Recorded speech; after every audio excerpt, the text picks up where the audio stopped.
आपण पाहत आहात महाराष्ट्र न्यूज। रिसोड शहरात भुरट्या चोरांचा हैत्रास, पोलिसाची कामगिरी कुचकामी।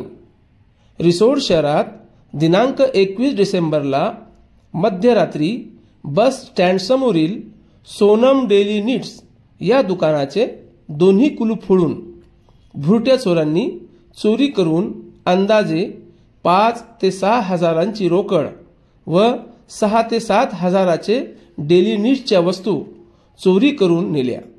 सकाळी 11 वाजता डेली नीड्सचे मालक महेश तिडके हे आपल्या डेली नीड्सवर आले असता त्यांना हा प्रकार लक्षात आला।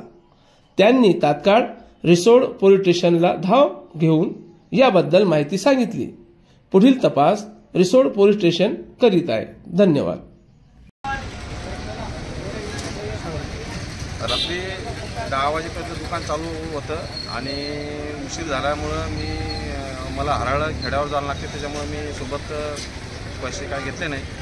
गल्ल्यात जवळपास 6.5-7 हजार रुपये गल्ल्यात होते आणि गॅसची टाकी दुकानामध्ये होती आणि गॅसची टाकी नेण्यासाठी आता मी दुकानावर आता अर्धा एक तास झाला आलो तर बघितलं तर दुकानचं लॉक तोडलेलं होतं, शटर बंद केलेलं होतं। आज काही पाहिलं का तुम्ही? आज काही गेलं काही? हो, आता जनरलचं सामान गेलं, सेंट वगैरे गेले, चॉकलेट गेले, जवळपास 10-12 हजाराचा सामान गेलं।